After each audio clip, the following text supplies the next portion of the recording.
بسم الله الرحمن الرحيم.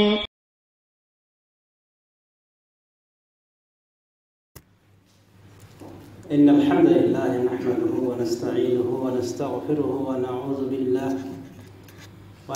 بالله من شرور أنفسنا ومن سيئات أعمالنا. من يهده الله فلا مضل له ومن يضلل فلا هادي له. وأشهد أن لا إله إلا الله وحده لا شريك له وأشهد أن محمدا عبده ورسوله. يا أيها الذين آمنوا اتقوا الله حق تقاته ولا تموتن إلا وأنتم مسلمون. يا أيها الناس اتقوا ربكم الذي خلقكم من نفس واحدة وخلق منها زوجها وبث منهما رجالا كثيرا ونساء. واتقوا الله الذي تساءلون به والأرحام إن الله كان عليكم رقيبا. يا أيها الذين آمنوا اتقوا الله وقولوا قولا سديدا يصلح لكم أعمالكم ويغفر لكم ذنوبكم. ومن يطع الله ورسوله فقد فاز فوزا عظيما. أما بعد فإن خير الحديث كتاب الله وخير الهدي هدي محمد صلى الله عليه وسلم وشر الأمور محدثاتها وكل محدثة بدعة وكل بدعة ضلالة وكل ضلالة في النار. ثم أما بعد فقد أرشد الباري في محكم تنزيله وعظيم خطابه ولكل أمة جعلنا منسكا ليذكروا اسم الله على ما رزقهم من بهيمة الأنعام.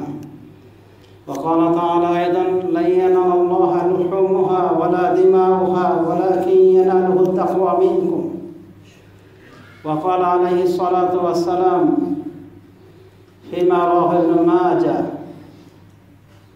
وقبله أحمد وغيرهم من أصحاب السنن والمسانيد أنه قال عليه الصلاة والسلام من كان به ساعة ولم يضحي فلا يقربن مصلانا. وقال عن صيام يوم عرفة إني أحتسب على الله أن يكفر السنة التي قبله والسنة التي بعده. الحمد لله যাবতীয় গুণগান প্রশংসা স্তুতি নিবেদন করি সেই মহান রব্বুল আলামিনের জন্য, যিনি আমাদেরকে এই পবিত্র মসজিদে এই পবিত্র জুমায় অ্যাটেন্ড করা তৌফিক এনায়েত করেছেন। দরুদ এবং সালাম অবতীর্ণ হোক সেই মুক্তির দিশারি মুহাম্মদ মুস্তাফা আহমদ মুস্তাফা সাল্লাল্লাহু আলাইহি ওয়াসাল্লামের প্রতি। আল্লাহুম্মা সাল্লি ওয়া সাল্লিম ওয়া বারিক আলাইহি। সমাজে শুধু আর অল্প কয়েকদিন পরেই আমাদের সামনে সমাগত পবিত্র ঈদুল আযহা, এবং আমরা যে দিনগুলিতে রয়েছি এই দিনগুলিকে আমরা অনেকে চিনি না চেনার কারণে এই দিনগুলির গুরুত্ব আমাদের নিকট নেই। অথচ রাসূলুল্লাহ সাল্লাল্লাহু আলাইহি ওয়াসাল্লাম থেকে পাওয়া যায় তিনি এই দিনগুলি সম্পর্কে বলেছেন আফযালু আইয়ামিদ দুনিয়া, সারা পৃথিবীর বুকে সর্বশ্রেষ্ঠ দিন হলো এই দিনগুলি। পহেলা জিলহজ থেকে নিয়ে 10ই জিলহজ পর্যন্ত আফযালু আইয়ামিদ দুনিয়া, সারা পৃথিবীর বুকে যত দিন রয়েছে যত দিবস রয়েছে এই দিবসগুলির মধ্যে সর্বশ্রেষ্ঠ দিবস হলো এই দিবসগুলি। আরও রাসূলুল্লাহ সাল্লাল্লাহু আলাইহি ওয়াসাল্লাম ইরশাদ করেছেন এই দিবসগুলির আমল বিষয়ে মা মিন আইয়ামিন আল আমালু সালিহু ফিহা আহাব্বা ইলাল্লাহি আযজা ওয়া জাল্লা মিন হাযিল আইয়াম يعني أيام العشر من ذي الحجة. قالوا ولا الجهاد في سبيل الله يا رسول الله؟ قال ولا الجهاد في سبيل الله إلا رجل خرج بنفسه وماله فلم يرجع من ذلك بشيء. রাসূলুল্লাহ সাল্লাল্লাহু আলাইহি ওয়াসাল্লাম বলেছেন এই হাদিসে যে এমন কোনো দিন নাই যে দিনগুলির সৎ আমল আল্লাহর নিকটে বেশি প্রিয় এই দিনগুলি থেকে, অর্থাৎ জিলহজের প্রথম দশকের দিনগুলি থেকে। সাহাবায়ে কেরাম আরজ করেন ওয়ালা জিহাদু ফি সাবিলিল্লাহ ইয়া রাসূলুল্লাহ, হে আল্লাহর রাসূল, আল্লাহর রাস্তায় জিহাদও কি এই দিনগুলি থেকে প্রিয় আমল নয়? রাসূলুল্লাহ সাল্লাল্লাহু আলাইহি ওয়াসাল্লাম বলেন, ওয়ালাল জিহাদু ফিস সাবিলিল্লাহ, না আল্লাহর রাস্তায় জিহাদও এই দিনগুলির থেকে বেশি প্রিয় আমল নয়। ইল্লা রাজুলুন খারাজা বিনাফসিহি ওয়া মালিহি ফালাম ইয়ারজি মিন যালিকা বিশাই। কিন্তু ওই লোকের কথা ভিন্ন যে বেরিয়েছে, মুসলিম সরকারের অনুমোদন সাপেক্ষে যে বেরিয়েছে জিহাদ করতে, কিন্তু সে তার জানমাল নিয়ে বেরিয়েছে বটে, কিন্তু কোনো কিছু নিয়ে ফিরে আসেনি, মানে শহীদ হয়েছে, ধর্মযুদ্ধ করে শহীদ হয়েছে। একমাত্র এই ব্যক্তির আমল এই দিনগুলির আমল থেকে প্রিয় হতে পারে, নতুবা অন্য কোনো আমল প্রিয় হতে পারে না। একটু চিন্তা করে দেখি এই হাদিসটাই রাসূল সাল্লাল্লাহু আলাইহি ওয়াসাল্লাম বলছেন যে ধর্মযুদ্ধ করেও হবে না। তার মানে কোনো ব্যক্তি যুদ্ধে বেরিয়েছে, ধর্মযুদ্ধ যেটা ইসলামের রাষ্ট্রের পক্ষ থেকে হয়, ছাঁচকা ওই যুদ্ধ না, জঙ্গিবাদ না, ধর্মযুদ্ধ যেটা রাষ্ট্রীয়ভাবে হয়, বেরিয়েছে সরকার নির্দেশে, শত্রু তাকে তীর তলোয়ার মেরেছে, সারা শরীর ঝাঁঝরা করেছে, তার পিঠ পেট সব কিছুকে, হাত কেটে ফেলে দিয়েছে, পা কেটে ফেলে দিয়েছে, সারা শরীর রক্ত রঞ্জিত হয়ে রয়েছে। এরপরে যদি সে ফিরে আসতে পারে, মানে তার জানের ক্ষতি না হয়, শহীদ না হয়, ওর আমলের থেকে বেশি প্রিয় আমল হয় এই দিনগুলি। চিন্তা করে দেখেছি আমরা, তাহলে কত গুরুত্বপূর্ণ এই দিনগুলি। কিন্তু আমরা শরীয়তের জ্ঞান অনেকেরই না থাকার কারণে এই দিনগুলির কোনো গুরুত্ব নেই। দেশ থেকে আমরা এগুলি শিখে এসেছি। আমরা ওই সবে বরাতকে যত গুরুত্ব দিই, এই দিনগুলির গুরুত্ব আমাদের নেই, আমরা জানি না। আমি নিজের কথাই বলি, নিজেও জানতাম না এক সময় সৌদি আরবে আসার আগে, সবাই শুধু। তাহলে চিন্তা করে দেখেন, রাসূলুল্লাহ সাল্লাল্লাহু আলাইহি ওয়াসাল্লাম বলছেন যে এমন কোনো দিন নাই যে দিনগুলি সৎ আমল এই দিনগুলি থেকে আল্লাহর নিকট বেশি প্রিয়। কোনো আমল কোনো দিন নাই। এর ভেতরে রমাদান বাদ পড়েছে, রমাদানও এর ভেতরে সামিল। এই জন্য মুহাক্কিক ওলামায়ে দ্বীন বলেন, সৌদি আরব শেখ ইবনে উসাইমিন বলছেন যে আপনি দুই রাকাত নামাজ পড়লেন এই দিনগুলির ভিতরে, ইশরার নামাজ, নফল নামাজ পড়লেন, আর রমাদানে দুই রাকাত পড়লেন, এই দিনগুলির দুই রাকাত নামাজ রমাদানে দুই রাকাত থেকে প্রিয় আল্লাহর নিকটে। স্পষ্ট কথা হাদিসে বলে দেওয়া হয়েছে। আপনি আল্লাহর রাস্তায় 100 টাকা দান করেন, উদাহরণস্বরূপ রমাদানে দান করেছেন, এমনকি রমাদানের শেষের দশকে দান করেছেন, আর আপনি 100 টাকা দান করলেন এই দিনগুলিতে, এই দিনের দান, এই দিনের 100 টাকার মূল্য আল্লাহর নিকট বেশি। কিন্তু আমরা এটা বুঝি না, অনেকেই বুঝি। এবং এই দিনগুলি এত গুরুত্বপূর্ণ, কি বলেছেন রাসূলুল্লাহ সাল্লাল্লাহু আলাইহি ওয়াসাল্লাম যে আফজালু আইয়ামিদ দুনিয়া, সারা পৃথিবীর শ্রেষ্ঠ দিন। তারপরে আমাদের ঘুম, তারপরে আমাদের কোনো পরিবর্তন নেই, এটা ঠিক না। দেখবেন আরব জাহান, তারা জেনে জেনে ইসলাম পাঠ করে, দেখবেন ঠিকই তারা এই দিনগুলোতে ব্যস্ত থাকে। তারা এই দিনের ভিতরে নফল নামাজ পড়ার চেষ্টা করে, কোরআন তেলাওয়াতের চেষ্টা করে, জিকির আজকার করার চেষ্টা করে, এবং দেখবেন পহেলা জিলহজ থেকে নিয়ে 9 জিলহজ পর্যন্ত রোজা আছে অনেক লোককে দেখবেন। কিন্তু আমাদের ভিতরে নাই, এগুলো দেখি না। কিন্তু সবাই বলতো সেই ভুয়া রোজা রাখার জন্য পাগল। সবার বরাতের যে দলিলগুলো সবই তো মরিচিকা, একটার পর একটার জালিয়াত, কোনো ভিত্তি নেই। কিন্তু বুখারী মুসলিম শরীফে স্পষ্ট কথা যে দিনগুলির মতো অন্য কোনো দিনে আমরা এত প্রিয় নেই আল্লাহর দরবারে, এমনকি জিহাদও না সমাজে শুধু। তাহলে এই দিনগুলির গুরুত্ব দেওয়া উচিত ছিল, কিন্তু দিনগুলিকে আছে আমাদের সামনে। পহেলা জিলহজ পার হয়ে আজ আমরা কত জিলহজে উপনীত হয়েছি। তার মানে সামনে শনিবার, সামনে রবিবার ইনশাআল্লাহ আরাফা দিবস, 9 জিলহজ, অল্প কয়েকটা দিন। তার মানে এটা বোনাস, পহেলা জিলহজ থেকে 10 জিলহজ পর্যন্ত এটা আল্লাহর পক্ষ থেকে বোনাস সুযোগ, যেন আমরা নেকি অর্জন করতে পারি। রমাদানে যেমন আল্লাহ একটা বোনাস সুযোগ দিয়েছে, পুরো একটা মাস, এবং বিশেষ করে শেষ দশকে ছাড় দিয়েছিলেন। শেষ দশকে ছিল লাইলাতুল কদর। ঠিক এই পহেলা দশক আল্লাহর পক্ষ থেকে একটা বোনাস সুযোগ, কিন্তু আমরা কয়জন সুযোগ গ্রহণ করেছি? এটা ব্যবসার সিজন হলে দেখবেন ব্যবসায়ীরা দৌড়াদৌড়ি করছে, ব্যবসার পণ্য নিয়ে উপস্থিত, মেলা বসে সেখানে মেলার পণ্য নিয়ে উপস্থিত। কিন্তু এত বড় একটা সিজন চলে আসছে, আমরা অনেকেই যাই না, না যাওয়ার কারণে এগুলো হয়ে থাকে সাধারণত। তো এই দিনগুলিতে রোজা রাখা একটি গুরুত্বপূর্ণ ইবাদত। রাসূলুল্লাহ সাল্লাল্লাহু আলাইহি ওয়াসাল্লাম থেকে সহিহ হাদিসে এসেছে, কানা ইয়াসুমু 9 মিন জিলহিজ্জা। রাসূলুল্লাহ সাল্লাল্লাহু আলাইহি ওয়াসাল্লাম পহেলা জিলহজ থেকে নিয়ে 9 জিলহজ পর্যন্ত রোজা থাকতেন, কন্টিনিউ রোজা থাকতেন। অবশ্য মা আয়েশা একখানা হাদিসে বলছেন যে রাসূল সাল্লাল্লাহু আলাইহি ওয়াসাল্লামকে আমি এই জিলহজের রোজাগুলি রাখতে দেখিনি। আবার অন্য নবী বলছেন যে না, পহেলা জিলহজ থেকে 9 জিলহজ পর্যন্ত রোজা থেকেছেন। দুটো হাদিসের সমাধান যদি ওলামা দিন বলেছেন যে যে যেটা দেখেছে সে সেটা বলেছে। মায়ের সাথে দেখেননি, আর আরেকজন দেখেছেন বলে বলেছে। তারপরে কথা বলে যে রাসূলুল্লাহ সাল্লাল্লাহু আলাইহি ওয়াসাল্লাম বলেই দিয়েছেন যে এই দিনগুলির মতো অন্য দিনের কোনো আমল প্রিয় নয়, তার ভিতরে রোজা আছে। তো সেই হাদিসে পাওয়া যায় যে রাসূলুল্লাহ সাল্লাল্লাহু আলাইহি ওয়াসাল্লাম এই দিনগুলিতে রোজা ছিলেন। ওলামায়ে দিন একটা বিষয় নিয়ে আলোচনা করেছেন যে এত ফজিলত দেখে তারা বলেছেন তাহলে রমাদানের শেষ দশক থেকেও কি প্রিয় এই দশকের আমলগুলি, জিলহজের আমলগুলি?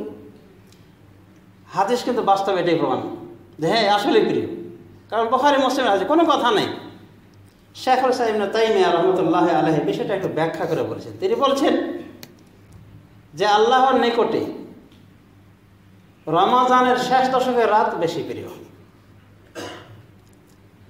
আর পহেলা দশকের দিনগুলি বেশি প্রিয় রমাদানের শেষ দশকের দিন থেকে, আর রমাদানের শেষ দশকের রাতগুলি প্রিয় পহেলা এই প্রথম দশকের রাত অপেক্ষা। বুঝতে পেরেছেন? মানে রাতের সাথে রাতের তুলনা, দিনের সাথে দিনের তুলনা, মানে এই দিনগুলির কোনো তুলনা নেই, মানে রমাদানের থেকেও উত্তম আমল। এইভাবে সমাধান দেওয়া হয়েছে, অত কোনো দ্বন্দ্ব নেই। সামনে শুধু তাহলে এই দিনগুলিতে যে কাজগুলি আমরা করতে পারি, দোয়া, জিকির, আজকার, কোরআন তেলাওয়াত, ফরজ নামাজগুলি ভালোভাবে আদায় করা, নফল নামাজের গুরুত্ব দেওয়া, অন্তত 2 রাকাত 4 রাকাত যার যেটা ইচ্ছা, সুবহানাল্লাহ, আলহামদুলিল্লাহ, লা ইলাহা ইল্লাল্লাহ, আল্লাহু আকবার, অনেক কিছু আছে। আর এগুলো বলতে আলহামদুলিল্লাহ কোনো পয়সাই লাগে না। তারপরে দান, খায়রাত, আত্মীয় স্বজনের সাথে সম্পর্ক রক্ষা করা, ফোনে আলাপ করা, তাদেরকে খোঁজ খবর না, কুশল বিনিময় করা, এগুলো সবই শতামল অন্তর্ভুক্ত। আজ আমরা এখানে এসে জমান নামাজ পড়তে, এটা একটা শতামল, খুতবা শুনছে, এটাও একটা শতামল। খালি আমাদের নিয়তের প্রয়োজন যে আল্লাহ যেন আমাদেরকে এগুলির বিনিময় দেন, এটা সৎ নিয়ত রাখা আমাদের দরকার। সবাই শুধু তাহলে আমরা বুঝতে পারলাম যে এই দিনগুলির আমল আল্লাহর নিকটে অনেক প্রিয়, অনেক প্রিয় আমল আমরা বুঝতে পারলাম। আর এই দিনগুলোতে এই কাজগুলি আমরা করতে পারি। বিশেষ করে রমাদানের বিষয়টি, এই রোজার বিষয়টি বুঝতে পারলেন যে পহেলা জিলহজ থেকে 9 জিলহজ কন্টিনিউ আমরা রোজা রাখতে পারি। আর বিশেষ করে আরাফা দিবসে রোজা যদি আমরা রাখি তাহলে আর কি ফজিলত। রাসূলুল্লাহ সাল্লাল্লাহু আলাইহি ওয়াসাল্লাম তাকে জিজ্ঞাসা করা হয়েছিল আরাফা দিবসে রোজা বিষয়ে যে আর কি ফজিলত।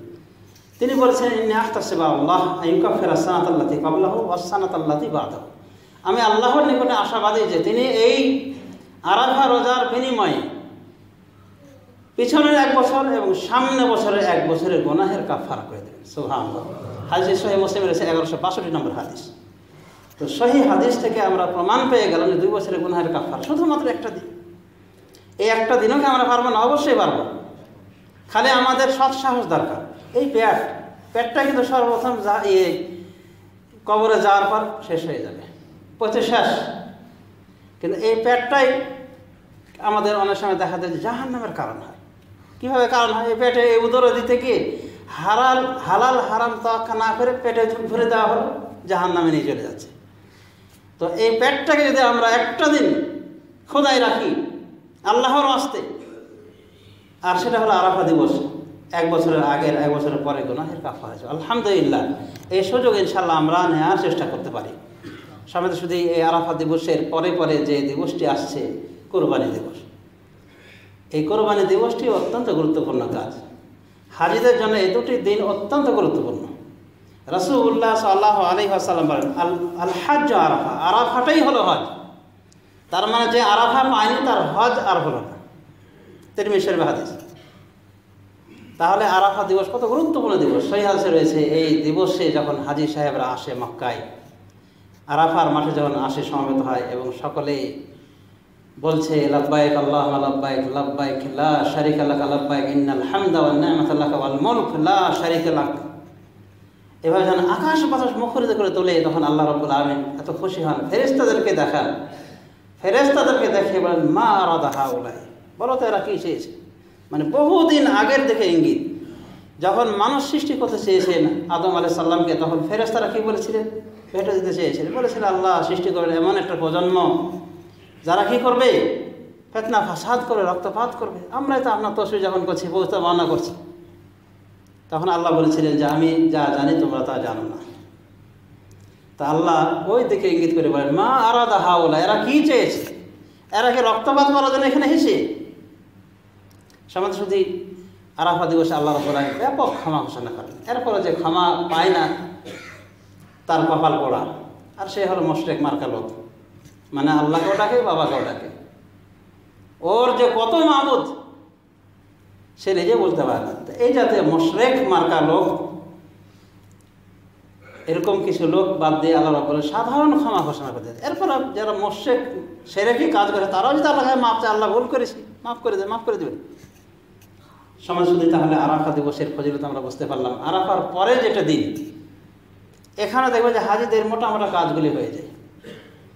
আরাফার দিনে তারা উকুফে আরাফা করল, আর কোরবানি দিবসে তারা সর্বপ্রথম পাথর মারে, এরপরে কোরবানি করে, এরপরে মাথা মুন্ডন, এরপরে হজের তওয়াফ, মানে হজের মোটা মোটা অনুষ্ঠানগুলি হয়ে গেল। এরপরে যদি বাকিগুলিতে অ্যাটেন্ড নাও করতে পারে, 11 জিলহজ, 12 জিলহজ, তো তার যদি ফিদিয়া দেওয়া হয় যথেষ্ট, কাফারা, মানে একটা দাম দিয়ে দিলে হয়ে যায়। তবে থাকতে হবে, থাকা ওয়াজিব, কিন্তু ফরজ কাজগুলি হয়ে যায় 9-10 তারিখে, 9 জিলহজ, 10 জিলহজ। তাহলে দেখেন জিলহজের প্রথম দশকের আমলগুলি আল্লাহ নবীর কেন প্রিয় লক্ষ্য করে দেখেন, যে এই দিনগুলিতে এই বড় বড় কাজ হয়, হজ্জের মতো পবিত্র ইবাদত আদায় হয়ে যায়। যে হজ সম্পর্কে রাসূলুল্লাহ সাল্লাল্লাহু আলাইহি ওয়াসাল্লাম বলছেন যে মান হাজ্জা ইল্লাহি ফালাম ইয়ারফুস ওয়ালাম ইয়াফসুক রাজাকা ইয়াউমা ওয়ালাদহুমহু, যে ব্যক্তি আল্লাহর ওয়াস্তে হজ করে, সে হজ এবং হজ করতে গিয়ে কোনো প্রকার ফাসিকি অশ্লীল কথা কাজে জড়িয়ে না যায়, তাহলে সে ফিরে আসে হজ থেকে ওই দিনের মতো যেদিন তার মাথাকে জন্ম দিয়েছে, মানে নিষ্পাপ শিশুর মতো ফিরে আসে। সমাজের সাথে তাহলে হজ করার অনেক সওয়াব। বুখারী শরীফের হাদিস, বুখারী শরীফে আরও রয়েছে, আল হাজ্জুল মাবরুর লাইসা লাহু জাযাউন ইল্লা জান্নাহ, পবিত্র হজের একমাত্র বিনিময় হল জান্নাত। বুখারী শরীফের হাদিস। তো হজ আদায় করলে জান্নাত, যদি আল্লাহ দরবার হয়ে যায় হজটা কবুল, জান্নাত। আর হজ না করে যাওয়া, সামর্থ্য থাকার পরে এই কবিরা গুনাহকারী, অনেক বড় পাপাচারী। একে ওমর রাদিয়াল্লাহু আনহু অমুসলিম মনে করতেন। এজন্য সাবধান থাকা উচিত। হজ যদি ফরজ হয়ে থাকে, ধনসম্পদ যদি থাকে, সেরকম সামর্থ্য থাকে, অ্যাবিলিটি থাকে, তো হজে যেতে আর বেশি দেরি নেই। কারণ আজ যাবো কাল যাবো করতে করতে হতে পারে এমন যে আপনার সেই মৃত্যু ঘণ্টা বেজে উঠেছে, মৃত্যুর ফেরেশতা চলে এসেছে। অতএব সাবধান থাকা উচিত এবং নিয়াত রাখা উচিত যে হজে যেতে হবে, যেহেতু আমি যাব। সমাজ যদি এই দিনগুলির ভিতরে হাজিদের কোরবানি হয়, ওদের সাথে তাল মিলে আমরাও কিছু ইবাদত করি, আমরাও কোরবানি করি। তো এই কোরবানিটা একটা গুরুত্বপূর্ণ ইবাদত 10 তারিখের। তো এই ইবাদতটিও আমরা করতে পারি, এদিকে আরাফা রোজা রাখতে পারি, এদিকে কোরবানি পালন করতে পারি। কোরবানি সম্পর্কে রাসূলুল্লাহ সাল্লাল্লাহু আলাইহি ওয়াসাল্লাম বলেছেন, মান কানা বিহি সাদুন ওয়া লাম ইউযাহি ফালা ইয়াকরাবান্না মুসাল্লানা, যার সামর্থ্য রয়েছে কোরবানি করার, এরপর করে না, সে যেন কোরবানি না দেয়, সে যেন আমাদের ঈদগাহে নিকটবর্তী না হয়। এই হাদিসে সতর্কবাণী আমরা পেলাম যে সামর্থ্যবান হওয়ার পরে যদি কোরবানি না করা হয়, রাসূল সাল্লাল্লাহু তার প্রতি রাগান্বিত হয়েছে, বলেছেন যে সে যেন আমাদের ঈদগাহে না আসে, ঈদগাহের নিকটেও না আসে। হাদিসটি সুনান ইবনে মাজাহ, মুসনাদ হাকিমে, মুসনাদ আহমদে এসে সহিহ হাদিস। তো এই হাদিসের আলোকে বেশ কিছু উলামায়ে বলেন যে কোরবানি দেওয়ার সামর্থ্য বাড়ানো ওয়াজিব, ফরজ, কিন্তু যাদের সামর্থ্য নাই তাদের উপর এগুলো ওয়াজিব ফরজ বর্তায় না। সামর্থ্যবান বলতে আপনি কি জাকাতের মালিক হবেন তাহলে সামর্থ্যবান না, এটা ভুল কথা, এটা সঠিক কথা নয়। বরং আপনি মোটামুটি সচ্ছল, আপনি সামর্থ্যবান। কোরবানি দিলে আপনার কোনো প্রভাব পড়বে না সংসারে, ভরণ পোষণে কোনো সমস্যা দেখা দেবে না, আপনি একজন সচ্ছল, আপনি কোরবানি দেবেন, আপনাকে কোরবানি দেওয়া ওয়াজিব হয়ে গেছে। সমাজে শুধু এই কোরবানির পশু আমাদের জানতে হবে 8 প্রকার পশু। কোরআনে সামানিয়াত আজওয়াজ বলে উল্লেখ করেছে। এগুলো হলো ভেড়া, বকরি, উট, গরু, 4 শ্রেণী।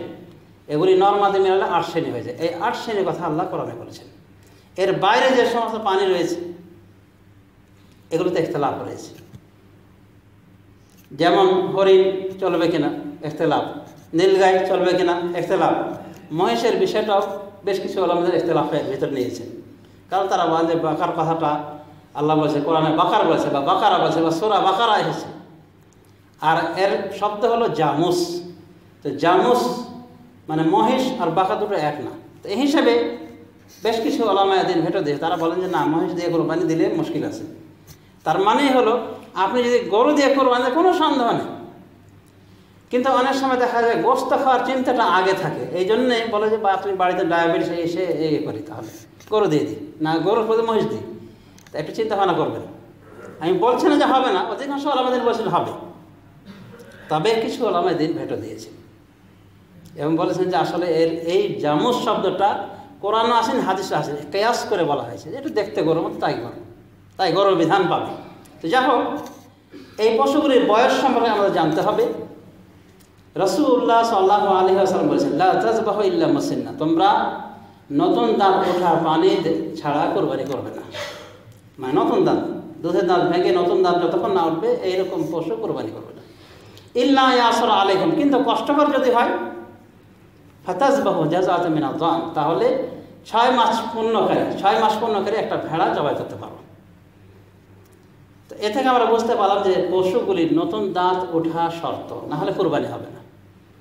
ওলামায়ে দ্বীন একটা বয়স নির্ধারণ করেছেন যেগুলি স্বাভাবিক, যে বয়সে স্বাভাবিক পশু দিতে যায়, সেই হিসেবে তারা বলেন বকরি কমপক্ষে 1 বছর, গরু কমপক্ষে 2 বছর, উট কমপক্ষে 5 বছর, এর আগে কোরবানি চলবে না। সমাজ শুধু কিছু পশু কোরবানিতে চলবেও না, 8 পারেকের এই 8 প্রকার পানির অন্তর্ভুক্ত হলেও চলবে না। এগুলি কি? এগুলি 4 প্রকার পানি। আল আওরা আল বাইয়ান আওরা, স্পষ্ট কানা। আল আরজা আল বাইয়ান আরাজহা, স্পষ্ট খোড়া। আল মারিয়াত আল বাইয়ান মারাদহা, স্পষ্ট রোগা। আল আজফা আল্লাতি লা তুনকি, এবং স্পষ্ট পাতলা, পেট পিট সমান হয়ে গেছে, কঙ্কাল, চলবে না, এগুলি জায়েজ নয়। এই সমস্ত গুণ থেকে, দোষের থেকে আরও যেগুলি অধম, আরও যেগুলি বেশি দোষ, সেগুলি চলবে না, কিন্তু এগুলির কমে যেগুলো রয়েছে চলবে। এরপরও রাসূলুল্লাহ সাল্লাল্লাহু আলাইহি ওয়াসাল্লাম নিখুঁত পানি কোরবানি করতে বলেছেন, শিং দেখতে বলেছেন, কান দেখতে বলেছেন পশুর। এগুলো দেখে নেওয়াটা ভালো, কিন্তু কোরবানির পথে বাধা নয়। এই কোরবানির পশুগুলি জবাই করা তরিকা বিসমিল্লাহ আল্লাহু আকবার, খুব সহজ। আমরা অনেক সময় জটিলতার শিকার হয়েছে, মোল্লা সাহেব মনে হবেই না। আপনি যে নামাজ ঠিকমতো করেন, নামাজ পড়েন, তা আপনি একজন মুসলিম, আপনার কোরবানি আপনি নিজে করবেন, এটা আল্লাহর কাছে বেশি প্রিয়। বিসমিল্লাহ আল্লাহু আকবার বলে পশুর গলায় ছড়ি দেবেন, ধারালো ছড়ি দিয়ে জবাই করবেন, আপনার কোরবানি হয়ে গিয়েছে। বাকি কেবলামুখী হওয়া, পশুকে কেবলামুখী করা, এগুলো মুস্তাহাব। এগুলো যদি করতে পারেন ভালো, না করলেও হয়ে যায়। একটা দোয়া আছে, আল্লাহুম্মা তাকাব্বাল মিন্নি ওয়া মিন আহলি বাইতি, হে আল্লাহ আমার পক্ষ থেকে, আমার পরিবারের পক্ষ থেকে কবুল করুন। এটা বলতে পারবেন না, যদি না পারেন বাংলা, না পারলে নিয়ত কাফি। 7 জন গরুতে উঠে শরীক হওয়া যায়। যারা বলেন সফরের সাথে খাস, তাদের ব্যাখ্যা ভুল, ইসলামকে বুঝতে ভুল করেছে, মানে জেনেছে কম, বুঝেছে বেশি। তো এই জাতীয় লোকগুলি বলে থাকেন যে সফরের সাথে 7 ভাগা খাস, সফর ছাড়া চলবে না। তো এগুলি বিভ্রান্তকর কথা, এগুলির কোনো দলিল নেই। আসলে সফর, গায়ের সফর, ধনী গরিব ইচ্ছা করলে সবাই শরীর হতে পারে। যদিও উত্তম হলো উট দিয়ে কোরবানি দেওয়া, যদি পারেন। 1 নম্বর কোরবানি হলো উট, এরপরে উত্তম কোরবানি হলো গরু, এরপরে উত্তম কোরবানি হলো ভেড়া, এরপরে উত্তম কোরবানি হলো বকরি। এভাবে ওলামায়ে দ্বীন সিরিয়াল করেছে। এরপরে যে কোনো একটা ভাগা গরুতে অথবা উটে। সমাজ শুধু এই হলো পশু বিষয়ে কথা এবং পশুকে জবাই করার তরিকা। এবার গোশত বন্টন তরিকা আমরা একটু জানার চেষ্টা করি। এই বিষয়ে আসলে দেখেন কোনো খাস তরিকা নেই। রাসূলুল্লাহ সাল্লাল্লাহু আলাইহি ওয়াসাল্লাম বলেছেন যে ফাকুলু ওয়াদ্দাখিরু ওয়া তাসাদ্দাকু, তোমরা এই কোরবানির গোশত খাও, জমা রাখো, সদকা করো। কোরআনে আল্লাহ বলেছে সূরা হজ্জের ভিতরে, ফাকুলু মিনহা ওয়া আতঈমুল বায়িসাল ফাকির, কোরবানির গোশত খাও এবং ফকির মিসকিনকে দাও, এতটুকু বলেছেন আল্লাহ। বাকি আমরা যে সমাজে দেখি 3টা ভাগ করা হয়ে থাকে, তো এটা কিছু কিছু ওলামায়ে দ্বীন মুস্তাহাব বলেছে, আবার কিছু ওলামায়ে দ্বীন বলেছেন না, 2টা ভাগ করা মুস্তাহাব। মানে ওয়াকারটা কোনো প্রমাণই নাই। একজন বিশাল মহাদেশ আল্লামা নাসির আলবানী বলছেন লা আসলাল্লাহ, এইভাবে 3টা ভাগ করা ভিত্তিহীন কথা, আর কোনো ভিত্তি নেই। মানে স্পষ্ট কোনো দলিলই নাই যে 3টা ভাগ করতে হবে। অথচ এই ভাগ নিয়ে এত সমস্যা দেখা দিয়েছে যে একটা পরিবারে 10-15 জন সদস্য, এখন ওকেও 3টা ভাগ করে দিতে হবে, 2টা ভাগ ওই দিকে চলে গেল। অথবা একটা গরিব মানুষ কোনো কষ্ট করে জড়ো করেছে, একটা কোরবানি খাসি দিয়েছে, ওকেও 3টা ভাগ দিতে বলা, 3টা ভাগ করতে বলা, অথচ সে একটা নিজেই মিসকিন। এগুলো আসলে বাড়াবাড়ি। এক কথায় মনে রাখবে যে 3টা ভাগ করা এই মর্মে স্পষ্ট কোনো দলিল নাই আলেম ওলামার কথা। কিছু আলেম বলছেন মুস্তাহাব 3টা ভাগ, কিছু আলেম 2টা ভাগ করা মুস্তাহাব, কিছু আলেম বলছেন না কিছুই এগুলো নাই, আপনি খাবেন দিবেন বাস। সময় শুধু তাহলে আমরা বুঝতে পেরেছি কোরবানির গোশতের বিষয়ে। আর কোরবানির গোশত প্রস্তুত বাবদ বা কোরবানির পশু জবাই করা বাবদ যদি আপনি 1 টুকরা গোশত দেন আপনার কোরবানি বাতিল। অনেক সময় দেখা যায় মোল্লাকে কাল্লা দিয়েছে, মোল্লা কাল্লা নিয়ে এসে আপনার কোরবানি নিয়ে চলে গেছে। আবার কসাইকে বলে যে খাল নিয়ে যাও, মানে বড় দাতা মানে টাকা দেবে না এই জন্য খালটা দিয়েছে, কোরবানির চামড়া দিয়েছে, কোরবানি বাতিল। অতএব আপনি যেহেতু কোরবানি আল্লাহ রাস্তায় করছে 1 টুকরো কাউকে বিনিময় হিসেবে দেবেন না, দিলে আল্লাহ রাস্তায় দেবেন। এমন কষাকে যদি গরিব দেখেন দিবেন সেটা আলাদা কথা, তার মজুরি দেওয়ার পর।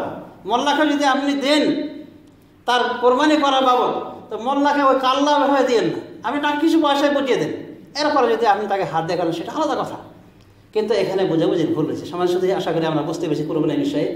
আর এই কোরবানি দেওয়াটা একটা গুরুত্বপূর্ণ ইবাদত। আল্লাহ বলছেন লা ইয়ানালুল্লাহু লুহুমুহা ওয়ালা দিমাউহা ওয়ালাকিন ইয়ানালুহু তাকওয়া মিনকুম। আল্লাহর নিকটে এই কোরবানির পশুগুলির রক্ত মাংস কিছুই পৌঁছে না, একমাত্র তোমাদের পরহেজগারিতাটুকুই পৌঁছে থাকে। সুতরাং কে কত আন্তরিক, কে কত মুত্তাকি, এটাই আল্লাহ চাক্ষুষ জানতে চাচ্ছে। সুতরাং এই কোরবানি আমরা দেব অত্যন্ত আন্তরিকতার সাথে। আল্লাহ তৌফিক দান করুন, আমিন। ওয়া কুল কওলি হাযা ওয়া আস্তাগফিরুল্লাহ লি ওয়া লাকুম ওয়া লিসাইরিল মুসলিমিন ফাস্তাগফিরুহু লিযুনুবিকুম ইন্নাহু হুয়াল গফুরুর রাহিম।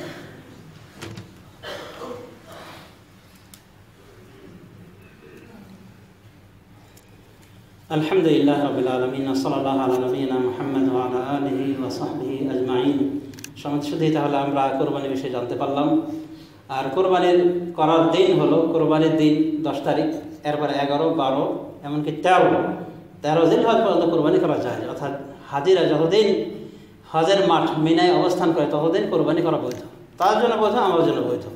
কুল্লু আইয়ামে তাশরিকে যাবহুন, সহিহ আছে রাসূল সাল্লাল্লাহু আলাইহি ওয়াসাল্লাম বলেন যে আইয়ামুত তাশরিকের দিনগুলির প্রত্যেকটিতে রয়েছে কোরবানি, মানে কোরবানি করা বৈধ। আর তাশরিকের দিন সর্বসম্মতিক্রমে বলা যায় জিলহজ মাসের 11, 12, 13 তারিখ। অতএব কোরবানির মেন দিনের পরে আরও 3 দিন কোরবানি করা যায়, এগুলো কোরবানির দিন। আর কোরবানি দিতে যারা ইচ্ছুক তাদের জন্য একটি করণীয় ছিল যে পহেলা জিলহজ থেকে নিয়ে নখ 40 দিন কাটাতে বিরত থাকবে, এবং কোরবানির পশু যখন হবে তার করা জবাই করা তখন তার এই নখ 40 দিন কাটবে। আর দাড়ি কাটার বিষয়ে তো আমরা বলবো না, কারণ এটা সব সময় এক মুষ্টির কমে হারাম, আর শেভ করা আরও হারাম। কিন্তু এমনি নখ চুল কাটার বিষয়ে নিয়ম হলো যে কোরবানিতে ইচ্ছুক সে বিরত থাকবে। তো যা হোক, আল্লাহ রাব্বুল আলামিন আমাদের থেকে যাবতীয় ইবাদত গ্রহণ করুন। এবং এখনও যে কয়টা দিন রয়েছে জিলহজের, এগুলিকে আমরা বোনাস সুযোগ মনে করে আমরা চেষ্টা করবো এই দিনগুলিতে কাজে লাগাতে। 2 রাকাত নফল নামাজ, 4 রাকাত নফল নামাজ, কোরআন তেলাওয়াত, যা পারি সৎ আমলের মাধ্যমে এগুলিকে কাটানোর চেষ্টা করি। এবং আরাফা দিবসের কথা আমরা সকলে মনে রাখবো ইনশাআল্লাহ। আর আরাফা দিবস ইনশাআল্লাহ আগামী 11 সেপ্টেম্বর রোজ রবিবার, আশা করি মনে থাকবে। বারাকাল্লাহু আলাইহি ওয়া লাকুম ফিল কোরআনিল আযীম ওয়া নাফা'না বিমা ফীহি মিন আয়াতি ওয়া যিকরিল হাকীম। আল্লাহুম্মা আ'ইজ্জিল ইসলাম ওয়াল মুসলিমিন ওয়া আযিল্লিশ শিরকা ওয়াল মুশরিকিন। ربنا آتنا في الدنيا حسنة وفي الآخرة حسنة وقنا عذاب النار. ربنا ظلمنا أنفسنا وإن لم تغفر لنا وترحمنا لنكونن من الخاسرين. اللهم اغفر لجميع المؤمنين والمؤمنات والمسلمين والمسلمات منهم الأحياء والأموات إنك مجيب الدعوات برحمتك يا أرحم الراحمين. وسبحانك اللهم وبحمدك أشهد أن لا إله إلا أنت أستغفرك وأتوب إليك. أقوم إلى